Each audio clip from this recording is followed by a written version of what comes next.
નમસ્કાર, હું છું પ્રિયા અને તમે જોઈ રહ્યા છો જનતા કી જાણકારી ન્યૂઝ।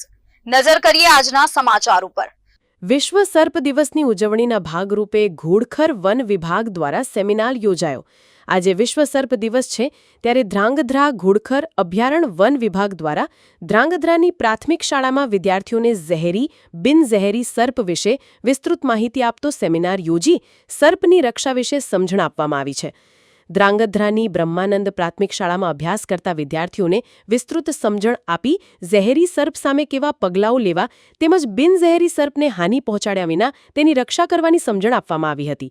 સાપ વિશે અંધશ્રદ્ધામાં પડ્યા વગર ઝેરી સાપ કરડે તો તત્કાલ પ્રાથમિક સારવાર માટે હોસ્પિટલ પહોંચી જવાની સમજણ આપવામાં આવી હતી। પ્રકૃતિ તેના વિસ્તૃત રૂપમાં વરદાન અને અભિશ્રાપ બની જાય છે, પણ પ્રકૃતિના દરેક જીવનું કરવું સાથે હાનિ પહોંચાડી શકતા જીવો સામે આપણી રક્ષા કઈ રીતે કરવી તે ગુણો બાળકો શીખે એ જરૂરી છે। ત્યારે આ તકે ઘોડખર વન વિભાગના આરએફઓ તેમજ બીટ ગાર્ડ અને જાણીતા રેસ્ક્યુ કિંગ જયેશભાઈ ઝાલાની વિશેષ ઉપસ્થિતિમાં યોજાયેલ આ સેમિનારમાં બ્રહ્માનંદ સ્કૂલના વિદ્યાર્થીઓએ સર્પ વિશેની માહિતી મેળવી છે। રિપોર્ટ હિતેશ રાજપરા, ધ્રાંગધ્રા। અભયારણ્યથી અધિકારીઓ આજે આવ્યા હતા, જેના માટે વધુમાં વધુ લોકોને સર્પો વિશે માહિતી પહોંચે। જે લોકો જાણતા નથી સર્પો વિશે કે સર્પ દેખાય ત્યારે શું કરવું, સર્પ કરડે ત્યારે શું કરવું, એના માટે શું સારવાર કરવી, જે લોકો જાણતા નથી એમના માટે સ્કૂલમાં એક કાર્યક્રમ યોજાયો હતો।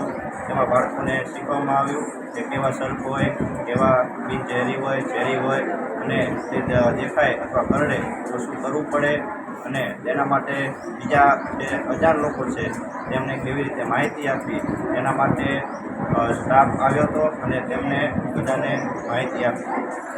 ઓકે, વિશ્વ સાપ દિવસ નિમિત્તે ઘોડખર અભયારણ્ય ધ્રાંગધ્રા રેન્જ દ્વારા બ્રહ્માનંદ વિદ્યાલય સંસ્કારધામ ગુરુકુળમાં સાપના અવેરનેસ માટેનો પ્રોગ્રામ રાખવામાં આવ્યો હતો। જેમાં 200 કરતાં વધુ વિદ્યાર્થીઓને સાપ અંગે માર્ગદર્શન આપવામાં આવ્યું અને જુદી જુદી જે અંધશ્રદ્ધા સાપ વિશે ફેલાયેલી છે એ કેવી રીતે દૂર થાય એમના વિશે બી માર્ગદર્શન આપવામાં આવ્યું।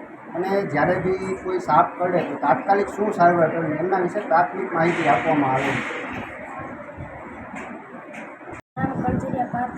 હું બ્રહ્માનંદ વિદ્યાલયમાં અભ્યાસ કરું છું। આજે અમને સાપ વિશે માહિતી આપવા થોડા ઓફિસરો આવ્યા હતા, જેમના દ્વારા અમને કહેવામાં આવ્યું કે સાપને આપણે મારવો ન જોઈએ। આપણે સાપથી બચવું હોય તો આપણે તત્કાળ હોસ્પિટલે સેવા લેવી જોઈએ।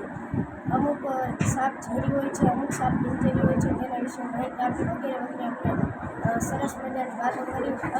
જય હિન્દ, જય ભારત।